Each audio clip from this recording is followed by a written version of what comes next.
Hey guys, welcome back to the video. आज इस video पे हम डिफरेंशियल इक्वेशन का एक और पार्ट यहाँ पर करने वाले, जिसमें यहाँ पर हम linear differential equation with constant coefficient देखेंगे। इससे पहले तक हमने ऑर्थोगोनल ट्रेजेक्टरी देखा था, तो वहाँ तक की वीडियोस मैंने आपकी प्लेलिस्ट में डाल रखी है, वहाँ से आप बाकी वीडियोस देख सकते हो। इस वीडियो पे हम फोर्थ चैप्टर देखने वाले, जो आपका linear differential equation with constant coefficient है।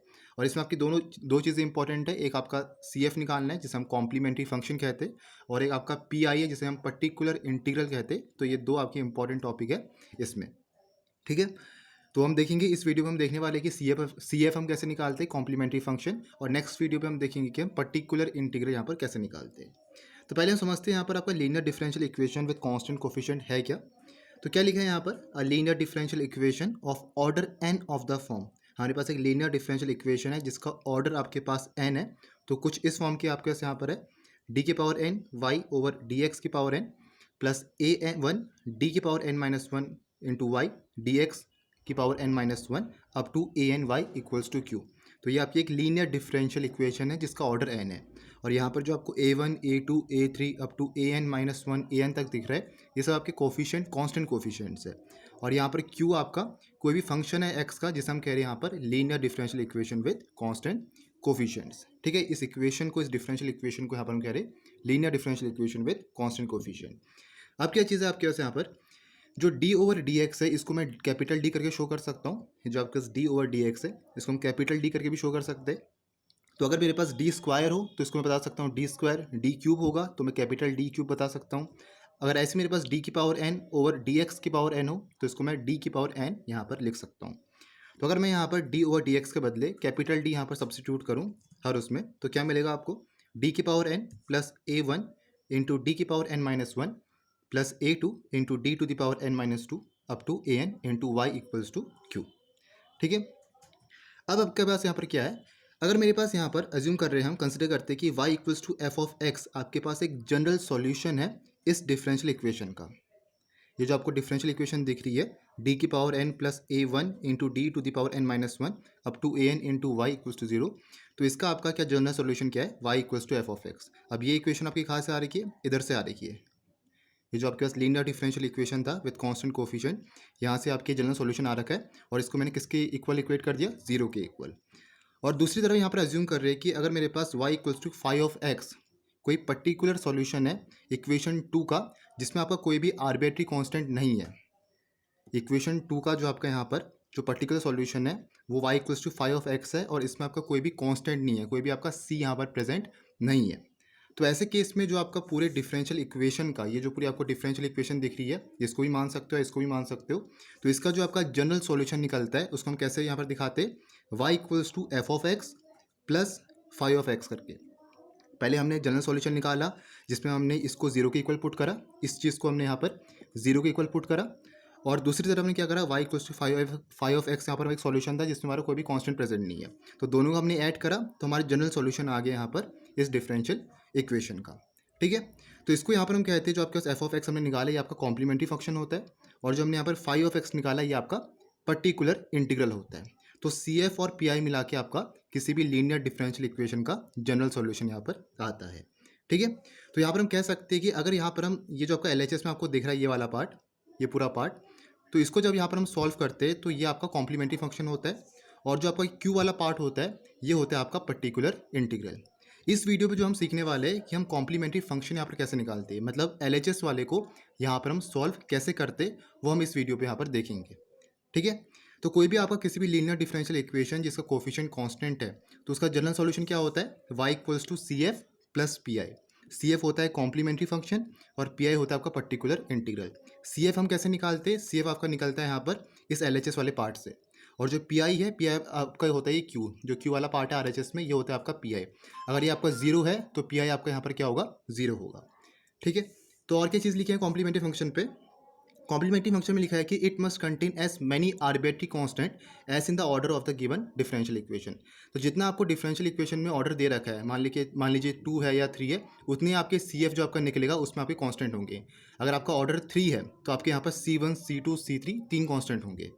और वहीं इन कॉन्ट्रास्ट अगर हम पर्टिकुलर इंटीग्रल देखें तो क्या लिखा है कि it does not contain any arbitrary constant, इसमें आपका कोई भी आर्बिट्री कांस्टेंट प्रेजेंट नहीं होता है। ठीक है, तो तो यहाँ तक क्लियर हुआ। जनरल सॉल्यूशन जब भी हम निकालेंगे डिफरेंशियल इक्वेशन का तो y equals to C F plus P I करके निकलता है। पहले हम कॉम्प्लीमेंट्री फंक्शन निकालते हैं, उसके बाद हम पर्टिकुलर इंटीग्रल निकालते हैं। सी एफ हम कैसे निकालते हैं? सी एफ आपका निकलता है इस एल एच एस वाले पार्ट से। ये जो आपको लीनियर डिफरेंशियल इक्वेशन पे इसका कोफिशिएंट कांस्टेंट है, ये जो आपको यहाँ पर दिख रहा है, तो इसका जो एल एच एस वाला पार्ट है इसको हम जीरो के इक्वल इक्वेट करके हम यहाँ पर क्या निकालते हैं? सी एफ निकालते हैं। देखो ये वाला जो पार्ट है आपका एल एच एस का, इसको हमने जीरो के इक्वल इक्वेट करा है, और यहाँ से जो आपका ये निकला है Y equals to F of X, ये जो आपका सॉल्यूशन आ रखा है ये आपका सी एफ है, कॉम्प्लीमेंट्री फंक्शन है। अब इसको हम कैसे निकालते हैं वही हम इस वीडियो पे देखने वाले हैं। और जो ये वाला पार्ट है पर्टिकुलर इंटीग्रल का, इसको हम नेक्स्ट वीडियो पे देखेंगे कैसे निकालते हैं। अब हम समझते हैं कि हमारे कैसे केसेस यहाँ पर आते हैं कॉम्प्लीमेंट्री फंक्शन निकालने के लिए, कैसे हम डिटरमाइन करते हैं कॉम्प्लीमेंट्री फंक्शंस को। अब हम इस पार्ट में सीखने वाले हैं कि हम कॉम्प्लीमेंट्री फंक्शन या सी एफ हम कैसे निकालते हैं। तो कोई भी मेरे पास यहाँ पर लीनियर डिफरेंशियल इक्वेशन है जो आपको कुछ इस फॉर्म पे यहाँ पर दे रखी है। मैंने यहाँ पर डी ओवर डी एक्स के बदले कैपिटल डी लिखा है, तो कुछ इस फॉर्म पे आपके पास इक्वेशन है। वाई मैंने कॉमन निकाला है और किसके इक्वल यहाँ पर इक्वेट करा है? जीरो के इक्वल। ठीक है, आपको यहाँ पर क्वेश्चन में कुछ ऐसा देखने को मिलेगा और आपसे पूछा जा सकता है कि इसका सी एफ आप निकालो, इसका कॉम्प्लीमेंट्री फंक्शन निकालो। ठीक है, तो सबसे पहले हमारा काम यहाँ पर क्या होना चाहिए? हमें सबसे पहले यहाँ पर ऑक्सिलरी इक्वेशन निकालनी है, जिसे हम कैरेक्टरिस्टिक इक्वेशन भी कहते हैं। तो क्या लिखा है? First we will find auxiliary equation A. Auxiliary equation कैसे निकालते हैं? बहुत सिंपल है, हम कैपिटल डी के बदले यहाँ पर स्मॉल एम यहाँ पर पुट करते हैं। जो आपको यहाँ पर कैपिटल डी दिख रहा है, डी ओवर डी एक्स के बदले यहाँ पर हम स्मॉल एम पुट करेंगे। तो यहाँ पर क्या आ जाएगा? एम की power N plus A one into M की power N minus one plus A two into M की power N minus two up to A N equals to zero. ऐसे यहाँ पर हम ऑक्सिलरी इक्वेशन निकालते हैं। ये जो आपको पार्ट यहाँ पर दिख रहा है, इतना पार्ट y को छोड़ करके, तो इसके बदले हमने d के बदले m रख दिया यहाँ पर। तो यहाँ पर क्या है आपके पास? ये पूरी इक्वेशन बन गई। तो इसे हम कहते हैं ऑक्सिलरी इक्वेशन या a। आप इसको कैरेक्टरिस्टिक इक्वेशन भी यहाँ पर कह सकते हो।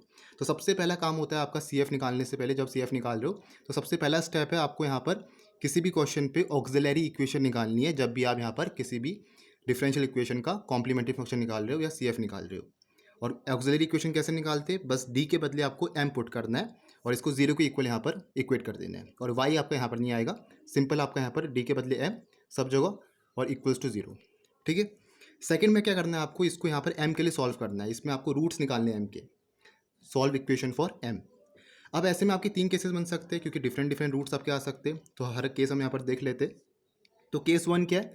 लिखा है कि if all the roots of the auxiliary equation are distinct. अगर आपके जो ऑक्सिलरी इक्वेशन के जो रूट्स है वो डिस्टिंक्ट है, मतलब मान के चलिए आपके क्वाड्रेटिक इक्वेशन है तो उसमें आपके दो रूट्स आ रहे m1 और m2, मतलब दोनों डिस्टिंक्ट है, दोनों अलग अलग है। तो ऐसे केस में आपका जो कॉम्प्लीमेंट्री फंक्शन होता है वो किसके इक्वल हो जाएगा? c1 इंटू ई की power m1x plus c2 into E to the power m2x up to cn into E to the power m1x। ये डिपेंड करेगा कि कितने आपके रूट्स आ रहे हैं। अगर मान लीजिए कि आपके दो रूट्स आ रहे हैं m1 और m2, एक का आपका रूट 1 है, एक दूसरा आपका रूट आ रहा है 2 आ रहा है, तो क्या हो जाएगा? c1 इंटू ई की power x plus c2 into E to the power 2x।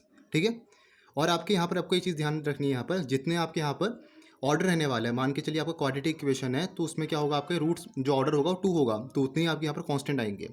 तो अगर आपके पास 2 है, ऑर्डर आपके पास 2 है, तो कांस्टेंट भी आपके 2 होंगे, c1 और c2। ये भी आपको यहाँ पर ध्यान रखना है। ठीक है, जैसे आपकी अभी आपके पास यहाँ पर क्या है? dn तक है। जो लीनियर डिफरेंशियल इक्वेशन का जो आपका ऑर्डर है यहाँ पर वो n है। तो यहाँ पर आपका जो क्या होगा?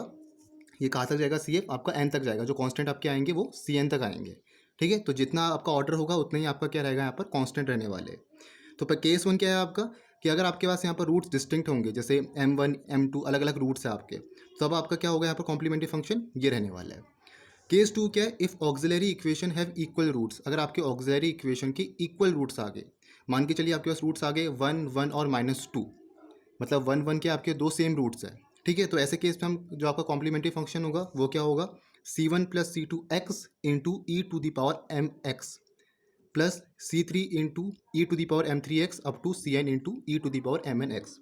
तो अगर आपके पास यहाँ पर मान के चलिए 3 रूट्स है, m1 m2 आपके पास 1 है, मतलब दो आपके सेम रूट है, और एक आपका 2 है।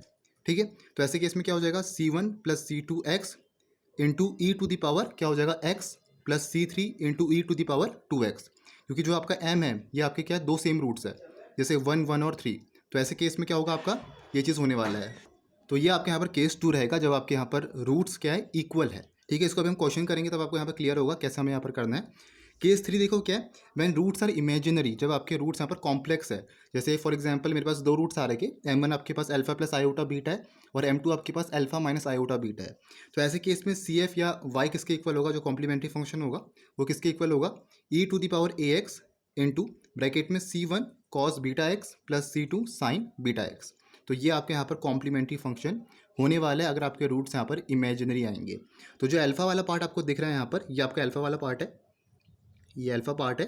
तो अल्फा आपका क्या यहाँ पर रियल पार्ट है, और जो यहाँ पर बीटा दिख रहा है आपको एंगल्स पे, ये आपका यहाँ पर क्या है, इमेजिनरी पार्ट रहने वाला है। और क्या लिखा है यहाँ पर नीचे देखो, बोला है कि if the imaginary roots are repeated, अगर बाई चांस आपकी रूट्स रिपीट हो गए, जैसे आपके यहाँ पर अल्फा प्लस आयोटा बीटा और अल्फा माइनस आयोटा बीटा, ये आपका अगर आपका दो बार यहाँ पर आकर कर रहा है, तो ऐसे केस में सॉल्यूशन क्या बन जाएगा, जो आपका कॉम्प्लीमेंट्री फंक्शन होगा वो किसके इक्वल होगा, e to the power ax bracket में क्या होगा c1 plus c2x cos beta x, क्योंकि दो बार आपका रिपीट कर रहा है, प्लस c3 प्लस c4x और साइन बीटा एक्स होगा। ठीक है, अगर आपका यहाँ पर ये जो इमेजिनरी रूट है अल्फा प्लस आयोटा बीटा और अल्फा माइनस आयोटा बीटा, अगर आपके दो दो बार आ रहे हैं, ठीक है, तब आपका यहाँ पर ये रहने वाला है कॉम्प्लीमेंट्री फंक्शन। अब हम इसके क्वेश्चंस देखते हैं, हर एक केस को यहाँ पर हम लेंगे। पहला क्वेश्चन देखो क्या है आपके पास, D square Y over D x square minus 7 D Y over D x plus 12 Y equals to 0। आपको इसमें कॉम्प्लीमेंट्री फंक्शन निकालना है। ठीक है, तो सबसे पहले इसको, इस इक्वेशन को जो आपको दिख रही है, इसको हम कुछ इस फॉर्म का लिख सकते हैं, capital D square minus 7d plus 12 bracket में y इक्वल्स टू 0, कुछ इस फॉर्म का यहाँ पर मैं लिख सकता हूँ इसको।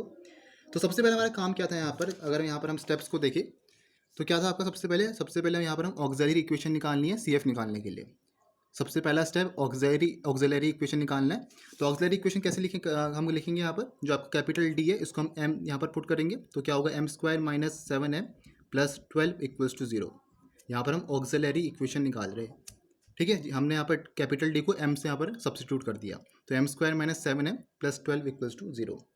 तो क्या करोगे, इसका क्वाड्रेटिक इक्वेशन है, तो क्या होगा यहाँ पर m माइनस 3 और m माइनस 4 इक्वल्स टू 0 हो गया। दो रूट्स आपके निकलेंगे यहाँ पर m1 और m2, एक आपका आएगा 3 और दूसरा क्या आएगा आपके पास 4। दोनों रूट्स आपके डिस्टिंक्ट है, दोनों आपके अलग अलग रूट्स है। तो ऐसे केस में ये आपका कौन सा केस है, केस 1 का, अगर आपके रूट्स यहाँ पर डिस्टिंक्ट होंगे तो जो CF होगा वो किसके इक्वल होगा, इसके इक्वल यहाँ पर होने वाला है। तो क्या आएगा यहाँ पर आपका CF आएगा आपका C1 into E to the power m1x, मतलब पहला रूट आपके पास 3 है तो 3x plus C2 e to the power कितना है 4 है 4x। तो ये आपके यहाँ पर CF होने वाला है। तो एक और बात आपको यहाँ पर ध्यान रखनी है, मैंने कहा था कि जितना आपका ऑर्डर होगा उतने आपके यहाँ पर कांस्टेंट होंगे। तो ऑर्डर यहाँ पर आपका 2 है डिफरेंशियल इक्वेशन का, तो यहाँ पर आपके जो कांस्टेंट है वो भी आपके 2 है, C1 और C2। तीन अगर ऑर्डर होगा तो कांस्टेंट भी आपके 3 होंगे, C1 C2 और C3। तो आपका फर्स्ट क्वेश्चन है। सेकंड क्वेश्चन देखो क्या आपके पास बोला है, d square Y over D x square minus 4 d Y over D x plus 4। तो इसको मैं कुछ ऐसा लिख सकता हूँ, D square minus 4d plus 4 और y करके इसको यहाँ पर हम लिख सकते, सॉरी इक्वल्स टू 0 करके यहाँ पर हम इसको लिख सकते, इतना भी यहाँ पर लिख सकते हैं। ठीक है, तो इसका हमें क्या निकालना है, यहाँ पर ऑक्सिलरी इक्वेशन निकालनी है। तो d के बदले m पुट करो, m square minus 7m plus 12, sorry मैं ऊपर वाला यहाँ पर लिख रहा हूँ, ये आपका नीचे यहाँ पर रहेगा, m square minus 4m plus 4 equals to 0। ये आ जाएगा आपके पास यहाँ पर m माइनस 2 का होल स्क्वायर। तो यहाँ पर दो रूट्स आपके आएंगे, m इक्वल्स टू 2 और 2। तो यहाँ पर अगर आप देखो तो आपके दो सेम रूट्स हैं, m1 भी आपका सेम है, m2 भी, दोनों सेम है आपके। तो ऐसे केस में आपको कौन सा ये वाला केस रहेगा, जो अभी हमने मेथड देखा केस 2, कि अगर आपके यहाँ पर ऑक्सिलरी इक्वेशन की इक्वल रूट्स है, m1 equals to m2 equals to m है, तो ऐसे केस में क्या होगा, c1 plus c2x into E to the power mx। तो क्या बन जाएगा यहाँ पर जो आपका कॉम्प्लीमेंट्री फंक्शन बनेगा, c1 plus c2x e to the power mx। तो दोनों आपके रूट सेम है, तो क्या आएगा 2x आएगा। ये वाला आपका यहाँ पर केस 2 लगा हुआ है, CF equals to C1 plus C2x into E to the power mx। तो m के आपके पास यहाँ पर इक्वल है, दोनों आपके 2 है, तो आएगा C1 plus C2x into E to the power 2x। तो ये आपके यहाँ पर इसका CF निकलने वाला है। ठीक है, इसमें आपके जो रूट्स थे दोनों आपके यहाँ पर सेम थे। थर्ड क्वेश्चन देखो क्या बोला है, बोला कि D cube minus 3d plus 2 bracket में फिर आपका y इक्वल्स टू 0। तो इसका हमें यहाँ पर CF निकालना है। तो सबसे पहले यहाँ पर हम इसका ऑक्सिलरी इक्वेशन निकालेंगे। तो हमारे पास यहाँ पर क्या है, डी के बदले हमें m रखना है, m cube minus 3m plus 2 equals to 0। y नहीं आएगा, बस हमें डी के बदले एम रखना है, तो m cube minus 3m plus 2 equals to 0, ये हम ऑक्सिलरी इक्वेशन निकाल रहे हैं।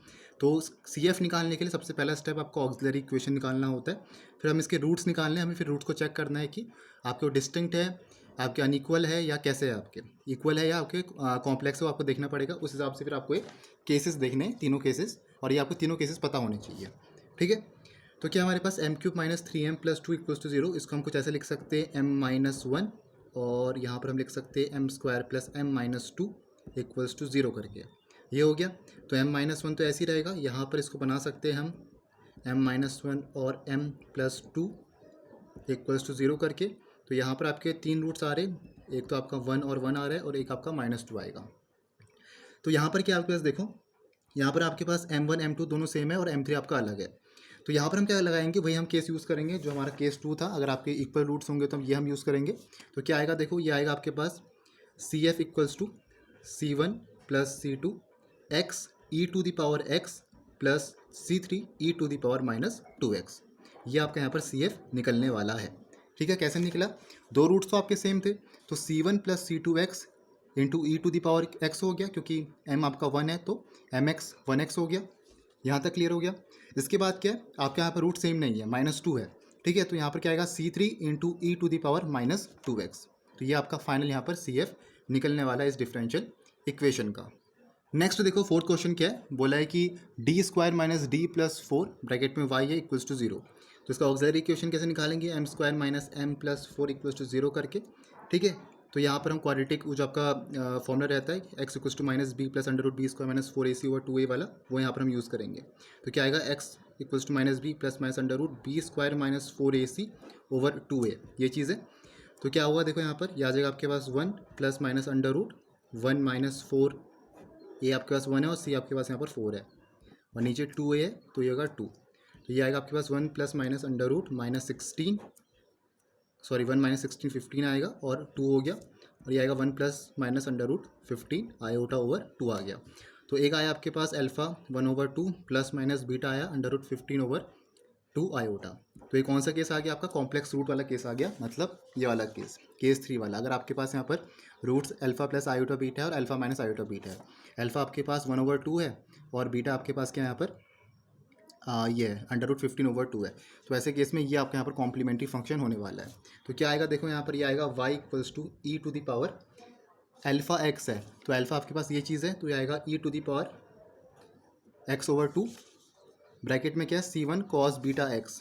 देखो क्या आएगा C1 cos beta x, beta आपके पास अंडर रूट 15 ओवर 2 है, तो अंडर रूट 15 ओवर 2, फिर क्या आपके पास देखो यहाँ पर plus C2 sine beta x plus C2 sine beta, यहाँ पर भी क्या अंडर रूट 15 ओवर 2 x, ये आपके यहाँ से फाइनल CF आने वाला है। ठीक है, तो ये आपके पास कॉम्प्लीमेंट्री फंक्शन होगा। तो इसमें क्या था, आपके रूट्स कॉम्प्लेक्स थे, तो ये भी क्वेश्चन आपका इंपॉर्टेंट है जिसमें हमने कॉम्प्लेक्स रूट्स यहाँ पर देखा है। एक और हम लास्ट क्वेश्चन देखते हैं, फिफ्थ वाला, डी क्यूब माइनस 8 ब्रैकेट में वाई इक्वल्स टू 0 दिया, ऑक्सिलरी इक्वेशन क्या होगा, m cube minus 8 equals to 0। अब इसको मैं कुछ ऐसा लिख सकता हूँ, एक हो सकता है आपका m माइनस 2 और दूसरा होगा m square plus 2m plus 4 equals to 0। ये आपके पास यहाँ पर रहने वाला है। तो यहाँ पर आपके क्या निकलेंगे, तीन रूट्स निकलेंगे, एक तो m इक्वल्स टू 2 आ गया, यहाँ पर क्या होगा, ये हो जाएगा आपके पास यहाँ पर m इक्वल्स टू, ये होगा -1 plus minus iota under root 3 आएगा, ये आपके पास यहाँ पर आने वाला है। m इक्वल्स टू यही चीज़ आएगा, -1 plus minus iota under root, हाँ यही आएगा आपके पास। तो ये आपके यहाँ पर तीन रूट्स आ गए, दो तो आपके यहाँ पर क्या आ गए, कॉम्प्लेक्स आ गए, और एक आपके यहाँ पर रियल रूट्स आ गया। तो जो आपके पास कॉम्प्लेक्स रूट है, तो इसके लिए हम यहाँ ये चीज़ यूज़ करेंगे जो आपके पास यहाँ पर था। तो क्या आएगा देखो, y इक्वल्स टू, या CF भी आप लिख सकते हो, तो ये आएगा e टू दी पावर, क्या आएगा देखो, -x, अल्फ़ा के आपके पास -1 है तो -x C1 कॉस बीटा के आपके पास अंडर रूट 3 है, तो under root 3x plus C2 sine under root 3x और plus C3 e to the power 2x आएगा। ठीक है, क्योंकि इतना तो आपका क्या रह गया, कॉम्प्लेक्स रूट्स के लिए जो फॉर्मूला रहता है, जो केस रहता है आपका, ये चीज़। ठीक है, और ये जो आपका यहाँ पर रियल रूट था m इक्वल्स टू 2, इसके लिए हमने क्या लिखा, C3 into E to the power 2x। तो यहाँ पर आपका d क्यूब था, ऑर्डर आपका 3 था, तो 3 आपके यहाँ पर डिफरेंशियल, सॉरी ये क्या कांस्टेंट आपके यहाँ पर आने वाले हैं, C1 C2 और C3। तो ये कुछ हमने क्वेश्चन यहाँ पर देखे CF की। नेक्स्ट वीडियो में हम PI की बात करेंगे, पर्टिकुलर इंटीग्रल की। तो इसके जो आपके नोट्स है, जो हमने केसेस की यहाँ पर बात करी है, नोट्स मैं आपको टेलीग्राम ग्रुप में दे दूंगा, तो वहाँ से आप डाउनलोड कर सकते हैं। डिस्क्रिप्शन बॉक्स में मैंने टेलीग्राम ग्रुप का लिंक दिया है, आप ज्वाइन हो सकते हो अगर आप चाहो तो मिलेंगे नेक्स्ट वीडियो पे। Thank you for watching this video.